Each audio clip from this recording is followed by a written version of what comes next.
ನಮಸ್ಕಾರ, ನೀವು ನೋಡ್ತಾ ಇದ್ದೀರಾ ಸ್ಪೀಡ್ ನ್ಯೂಸ್ ಕನ್ನಡ. ನಾನು ಸಂತೋಷ್ ಕಶ್ಯಪ್.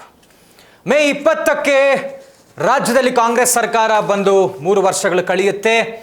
ಮೇನಲ್ಲಿ ಕೈ ಕ್ರಾಂತಿ ಅಂತೆಲ್ಲ ಬೇಕಾದಷ್ಟು ಚರ್ಚೆಗಳು, ಊಹಾಪೋಹಗಳು ಎಲ್ಲೆಡೆಯೂ ಕೂಡ ರಾಜಕೀಯ ಪಡಸಾಲೆಯಲ್ಲಿ ಚರ್ಚೆಯಾಗ್ತಾ ಇತ್ತು. ಬಟ್ ಈ ಕ್ಷಣಕ್ಕೆ ಹೈಕಮಾಂಡ್ ನಾಯಕರು, ಅದರಲ್ಲೂ ಕೂಡ ಪ್ರಮುಖವಾಗಿ AICC ಅಧ್ಯಕ್ಷರಾದಂತಹ ಮಲ್ಲಿಕಾರ್ಜುನ ಖರ್ಗೆ ಅವರ ಒಂದು ಹೇಳಿಕೆ, ಪ್ರಮುಖವಾದಂಥ ಹೇಳಿಕೆ ರಾಜಕೀಯ ಪಡಸಾಲೆಯಲ್ಲಿ ಒಂದು ರೀತಿಯಲ್ಲಿ ಬೇಕಾದಷ್ಟು ಚರ್ಚೆಗಳನ್ನು ಹುಟ್ಟು ಹಾಕ್ತಾ ಇರುವುದರ ಜೊತೆಗೆ ಸಂತಸಕ್ಕೆ ಕಡಿವಾಣ ಹಾಕುವಂತಹ ಕೆಲಸವನ್ನು ಮಾಡ್ತಾ ಇದೆ.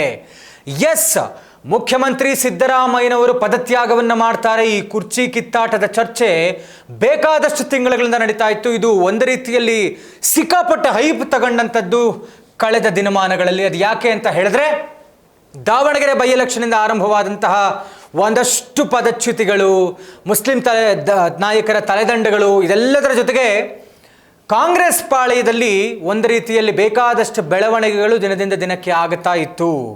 ಒಂದು ಕಡೆ ಸಂಪುಟ ವಿಸ್ತರಣೆ, ಸಂಪುಟ ಪುನರ್ರಚನೆ ವಿಚಾರವಾಗಿ ಶಾಸಕರ ಡೆಲ್ಲಿ ಯಾತ್ರೆ, ಈ ಮಧ್ಯದಲ್ಲಿ CM ಆಪ್ತಬಣ ಅಂತ ಗುರುತಿಸಿಕೊಂಡಂತಹ ನಾಯಕರುಗಳು ದಿನದಿಂದ ದಿನಕ್ಕೆ ಒಂದೊಂದು ಹೇಳಿಕೆಯನ್ನು ಕೊಡ್ತಾ ಇದ್ರು. CM ಮೌನ ಮುರಿತಾ ಇಲ್ಲ, ಅಸಹಾಯಕರಾಗ್ತಾ ಇದ್ದಾರೆ ಅಂತ ಅವರುಗಳೊಂದು 3 ಗಂಟೆ ಚರ್ಚೆ ಮಾಡ್ತಾರೆ. ಅದಾದ ಮೇಲೆ DK ಬ್ರದರ್ಸ್, DK ಶಿವಕುಮಾರ್ ಮತ್ತು DK ಸುರೇಶ್ ಅವರು ಡೆಲ್ಲಿಗೆ ಹೋಗ್ತಾರೆ. ಹೈಕಮಾಂಡ್ ನಾಯಕರ ಮೇಲೆ ಒತ್ತಡವನ್ನು ತರುವಂತಹ ಕೆಲಸವನ್ನು ಮಾಡ್ತಾರೆ. ಅಂದರೆ ಪ್ರಾರಂಭಿಕ ದಿನಗಳು 2023ರಲ್ಲಿ ಇವರ ಅಧಿಕಾರವನ್ನು ಹಿಡಿಯುವಾಗ ಏನು ಮಾತುಕತೆ ಆಗಿತ್ತೋ ಅದರ ಪ್ರಕಾರ ನಡ್ಕೊಳ್ಳಿ, ನನಗೆ ಅಧಿಕಾರ ಗದ್ದುಗೆಯನ್ನು ಕೊಡಿ, ಅಂದರೆ CM ಸ್ಥಾನವನ್ನು ಕೊಡಿ ಅಂತ ಒತ್ತಡವನ್ನು ತರುವಂತಹ ಕೆಲಸ ಮಾಡಿದ್ರು. ಈ ಮಧ್ಯೆ CM ಆಪ್ತಬಣವನ್ನು ಕೂಡ ಅಹಿಂದ ಕಾರ್ಡ್ ಪ್ಲೇ ಮಾಡಿದ್ರು.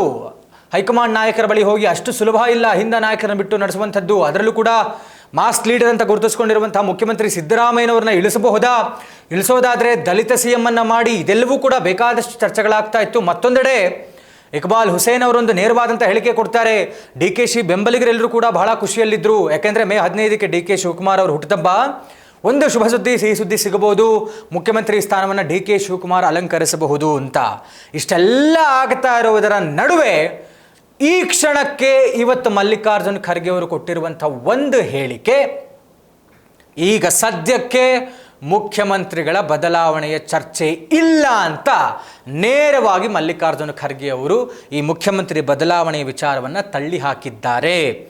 ಏನೇ ಈ ಥರದ ನಾಯಕತ್ವ ಬದಲಾವಣೆ ಚರ್ಚೆ ಬಂದರೂ ಕೂಡ ನಾವೆಲ್ಲರೂ ಕೂತ್ಕೊಂಡು ಅದು ಒಮ್ಮತದ ನಿರ್ಧಾರವನ್ನು ತೆಗೆದುಕೊಳ್ಳುತ್ತೇವೆ. ಬಟ್ ನೀವುಗಳು ಊಹಾಪೋಹನಿಟ್ಕೊಂಡು ಕಾಲ್ಪನಿಕವಾಗಿ ಇನ್ನೇನೋ ಮತ್ತೊಂದು ಹೇಳಿಕೆಗಳನ್ನು ಕೊಡಬೇಡಿ.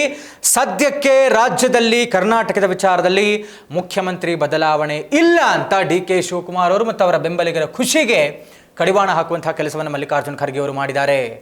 ಈಗ ಇರುವಂಥ ವಿಚಾರ, ಹಾಗಾದರೆ ಮುಖ್ಯಮಂತ್ರಿ ಸಿದ್ದರಾಮಯ್ಯನವರು ಇಳಿಯಲ್ಲ ಅಂತ ಗೊತ್ತಾಯಿತು.